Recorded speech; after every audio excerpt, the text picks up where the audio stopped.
What's shadow work and why is it important to engineers? In this video, I'm going to be going over shadow work, why it's important to engineers or technical people, and how you can start doing some of your own today. Let's get into it.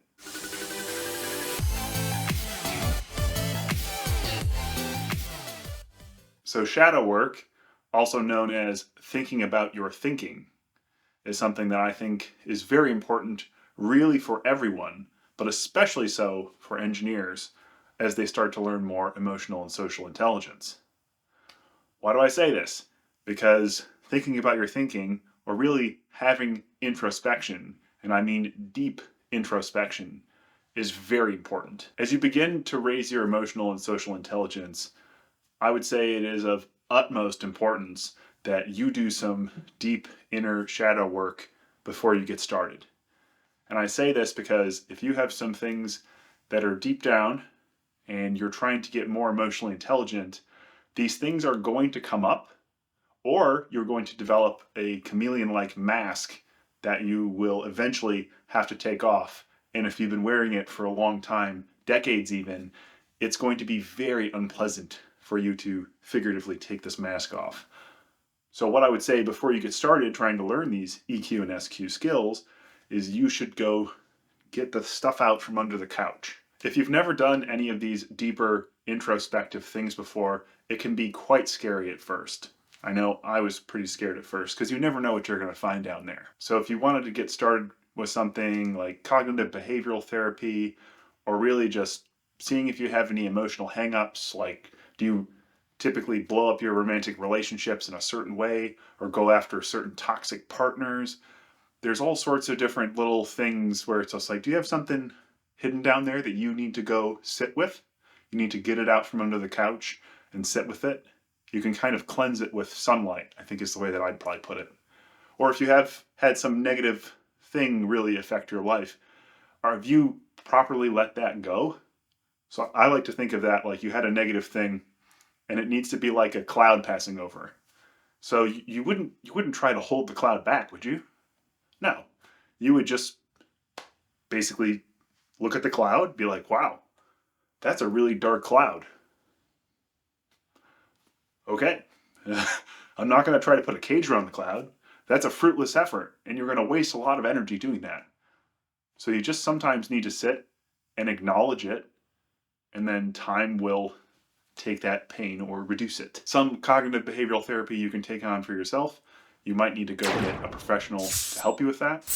I also, even though it sounds a bit interesting, I found some very good guided hypnosis that really helped me unseat some things that were quite lower down in my psyche that I wasn't even consciously aware of.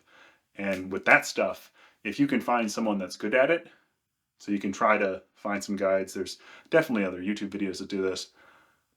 Find someone or someone's teachings that can get you into hypnosis or into a hypnotic state. You might find some things that you didn't expect. And when you get rid of them, at least in my experience, it's like a light switch. Your mindset and like the things holding you back can like literally evaporate in a way that I've never experienced before. So that's what I mean when I say shadow work. So it could be something like just having a journal so you can start having introspection and you can literally go deeper and deeper and deeper. So you have like journaling, and then you have getting into various types of therapies, and then, professional help with the therapies, and then you have hypnosis and professional help with hypnosis. I think it would be optimal if you went all the way down the stairs in your psyche and figured out if there's anything holding you back down there, because you'll be very frustrated if you have been holding yourself back the entire time. So as you learn these skills, there will be doors presented to you, but you have to go through those doors. And if you hold yourself back, you'll never reach that full potential that you want. So this is why doing the shadow work is so important, and doing it on a semi-routine basis, especially if you catch yourself overindulging in food or alcohol or really any vice that you use to sedate yourself. If you catch yourself going down some of those roads, taking a step back and trying to figure out why is something that's super important in my opinion. Because if allowed to fester, some of these things could really start to affect your personal life very negatively and then bleed into your work life. And really just some consciousness, getting things out from under the couch, bathing them in sunlight, and looking at them. Some things might not be pretty. Not everything is. But bad news doesn't get better with time. So if you've got some stuff you need to get out from under the couch, get it out and sit with it. Might not be pleasant, but you'll be better off down the track. If you understand why shadow work is so important for an engineer or technical person now, you can keep going down the EQ track on my EQ playlist up here. Or if you're ready to move on to social intelligence or SQ, you can get started with that playlist over here. Or you can keep getting the results that you've been getting. Totally up to you. I hope to see you soon.